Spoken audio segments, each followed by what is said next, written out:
Okay, now we want to do one or two things now. This is your Excel, and I have a serial number, for instance. I have name of student. You see, I'm typing it. I don't mind whether the student is crossing to C. I know that C is empty. Column C is empty. I write grade, exam score, or CA score, exam score, maybe grand total. I can come here, double click to expand, or you can drag and expand. I double click here. I double click to expand. I double click to expand. Now, there's something we do. We call it freezing your pen. What I mean by freezing, I mean something like this. Freeze your pen. What's the essence of freeze pen? What's the essence of freeze pen? Freeze pen is when you are freezing your pen, is very, very necessary. If you are working with large data and you want to keep the row, this row you are seeing here, you want to keep it constant so that you know which heading you are filling under. Yes, because there's a point in time, let's say for instance, I am typing 1, 2, 3, 4, 5, 6, 7, 8, 9, 10, 11, 12, 13, 14, 15. See, as I'm entering 15, you see what has happening? See what has happened? My header is now scrolling up and I cannot see it again. So meaning that if I was working with several columns, it is possible that I may not know the column I am typing under. So as a lead, it's always good for you to freeze your pen so that you will be able to see what you are doing. Okay, let me repeat myself. Now, I'm thinking out, you are writing, you have serial number, you have name of student, you have your heading. These are your heading. Do you know when you are filling this data and you are going down, you see the heading is also leaving you. The heading is leaving you. You can't tell, okay, if I ask you what is under this column, what do you answer? If I tell you what is under this column, what do you answer? You may not know the heading. So the freeze pen is what helps you. What does the freeze? Just like you are freezing something. When you freeze something, the thing remains static. It can't move. That's what you are trying to do. So how do we freeze your pen? Very easy. When you go to your view under your one of your tabs, when you go to your view and you come here, this is what they call freeze pen. Freeze pen. You can freeze pen horizontally and you can freeze it vertically. You can freeze it horizontally, you can freeze it vertically. Well, how do I do that? Right here, I want to freeze the headings, which is serial number, name of student, CA score, exam score, and grand total. How do I freeze it? Simply, I can click on cell A2. Cell A2, before cell A2, mind you have a row, which is row 1. If I click on freeze pen is going to freeze any row before A2. And that row is A1. So let's try it. So I'm here now. I come to freeze pen. I just say freeze pen. Immediately you freeze pen, you will observe that a horizontal line runs from A1 even all through the whole of the document. Now, what does this help you to do? I'm typing my work. I reach 14, enter 15, enter 16, 17, 18, 19, 20. Now, with this, I can keep track of my headings. Let me know so that I will not mistakenly go and be filling maybe something else in another field. I can keep track of my heading. So with freeze pen, you have just like a water that has been frozen, like ice block, it can move. So you can keep track of all the things you are doing. Now, I'm going to take another example. Let me delete everything I have here. And you see, the line is still running across. So let me go and unfreeze. When you unfreeze, the line goes up, meaning that you are no longer freeze. So let me take another example. You know, your normal exam records in secondary school, you have subjects labeled out all here. English language, mathematics, we have basic science and tech. Then finally, French. We have to drag this so that it can occupy everything here. Now, all up here, you are taking a record of maybe first CA, second CA. We have our exam, CA total. We have exam total. Then have your grand total. Okay, grand total is longer, so we can double click here to take you there. Now, this is an example. You are filling this thing for students and you want to do freeze pen. Now, do you know I need freeze pen for both this column A and row 1? Why? Because I want them to lock on. So that I'll be sure that at every point in time, what the subject I am filling for basic science is for basic science.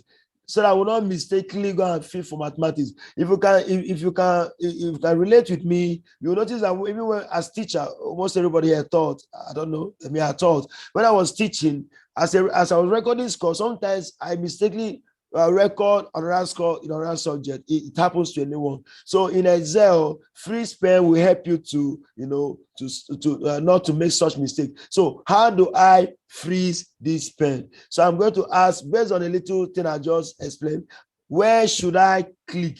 Where should I click? On which cell should I click to make sure I freeze my row 1 and I freeze my column A? I will click on cell B2. Because before B2, we have A.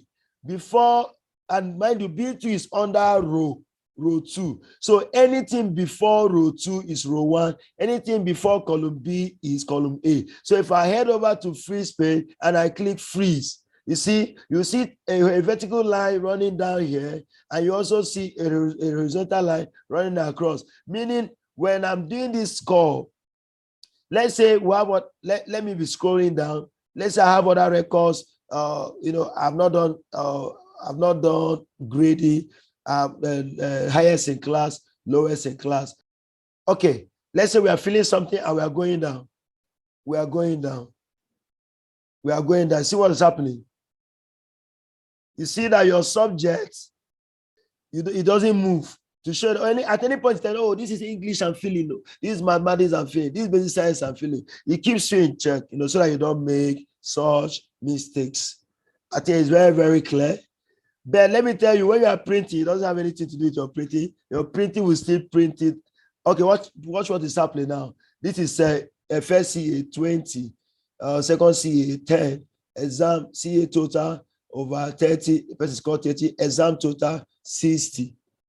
Now, grand total equals to, you are summing this plus this to give you the grand total. The person scores 90. Now, for instance, if I'm scrolling right and it enters inside and I want to print this 12, when I do Control P to print, you see that every detail is appearing. So freeze pen does not, cut out whatever that has gone into. If you notice, this is A and this is E. That means B, C, D has gone into the pen.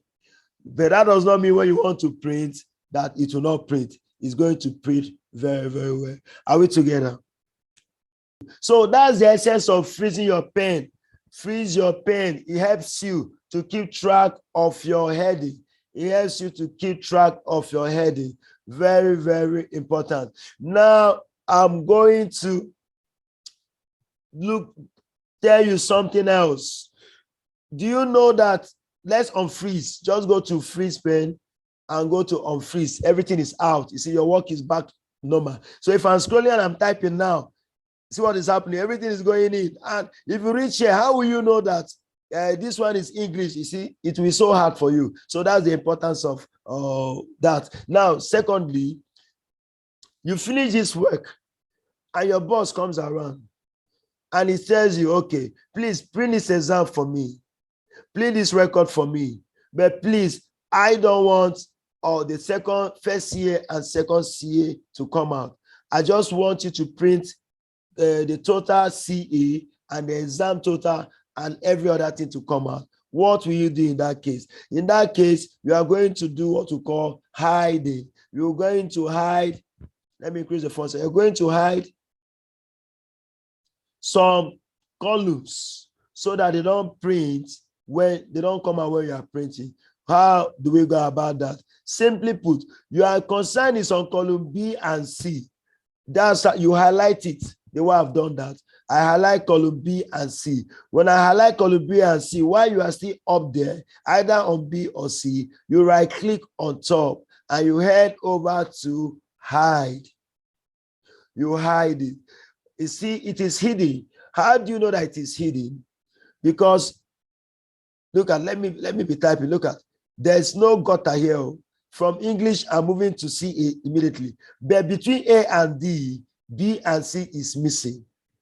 So when I want to do P, Control P, I want to print, you see that the only thing that you're able to print is your exam total, sorry, your CA total, your exam total, and grant total. So you can hide. Now, when you're done hiding, and you want to continue doing your work, let's say you have not, you want to generate other CA for students. Sorry, the first and second CA. What do? You unhide. But in unhiding, you don't just look at, if you come to column D and say unhide, nothing happens. If you come to column A, right click on column A and say unhide, nothing happens. But what's the best practice? Since what left your work is between A and D, you are supposed to highlight A and D. When you highlight A and D, that's where you now right click on any of them and then say unhide.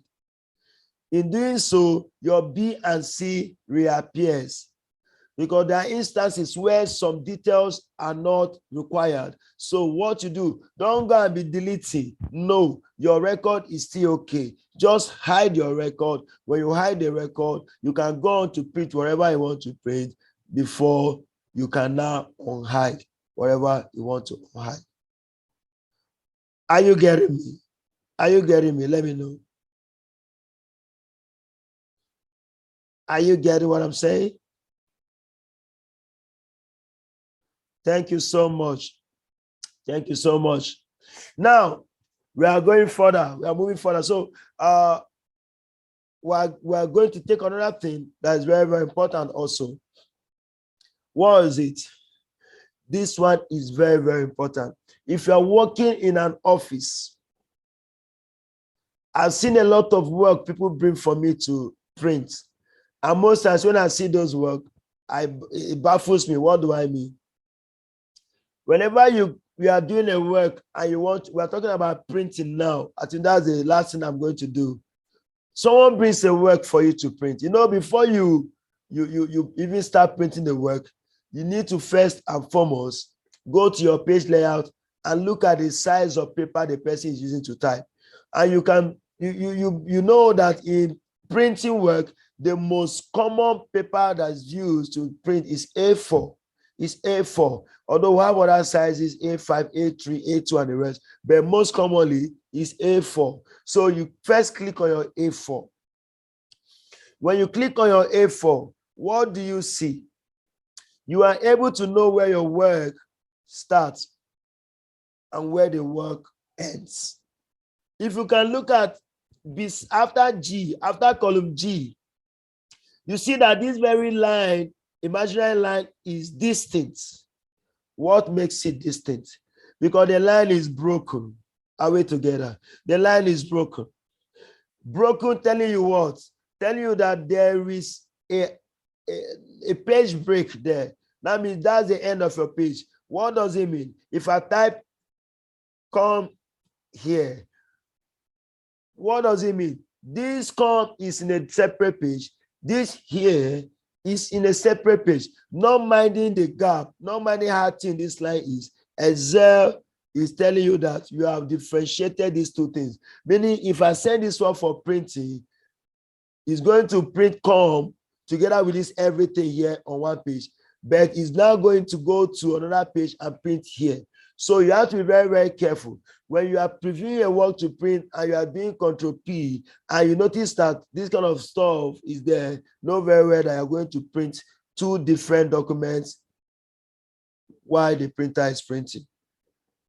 So that's about our page. So please learn how to set up your page. When you select A4, then watch out for this broken line. That is where your work ends. So let's now take the lesson further.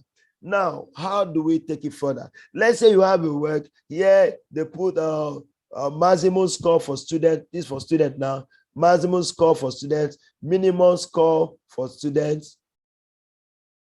Then what? Let's say other things came up. So the whole work, you can write first term, maybe you're in third term, first term total,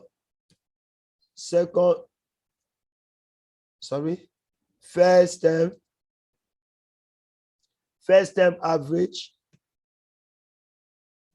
second term average.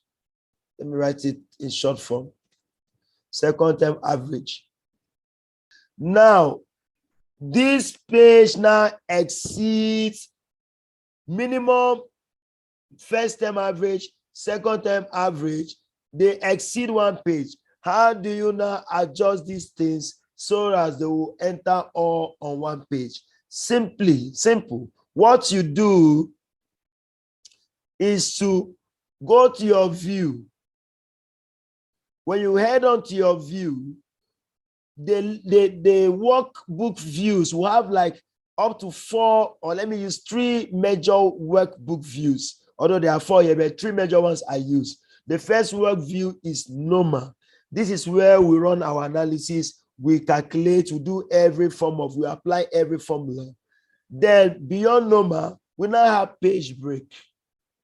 After page break, we now have page layout and then custom view. But for us to achieve what we are doing today, we need to go to page break. So I head on to page break and I click. When I click, you will observe this. Let me zoom up so that we can see. Let's say 100. Good. You will observe something this way. I clicked on page break. I am not the one that drew this line. Remember this line?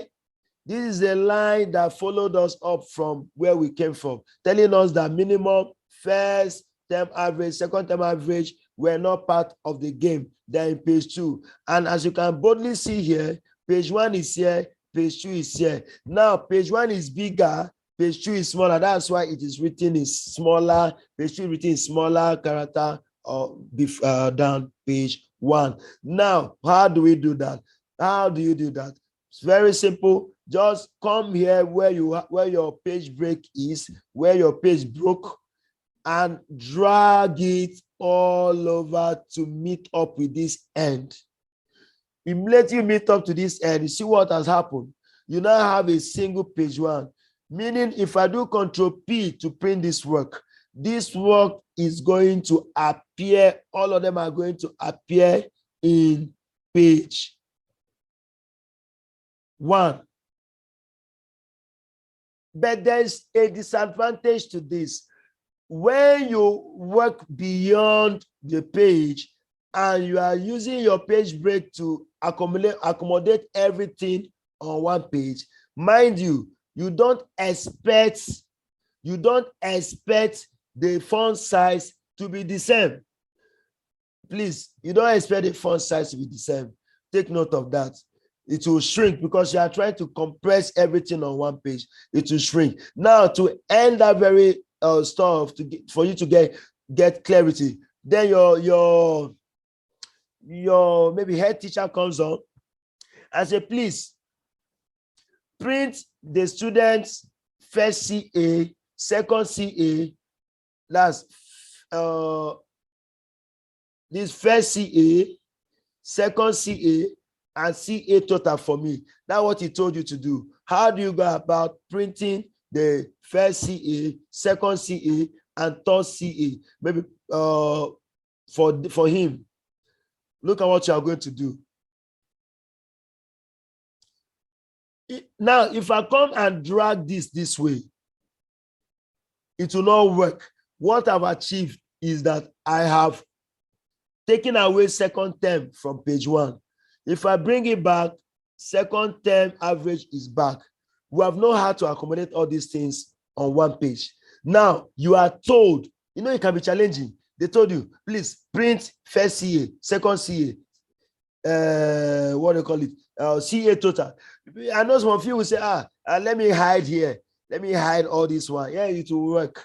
But there are better ways to do that. You have many tools in your hands. So how do we do that? You simply come to your scale. Your scale is 73%.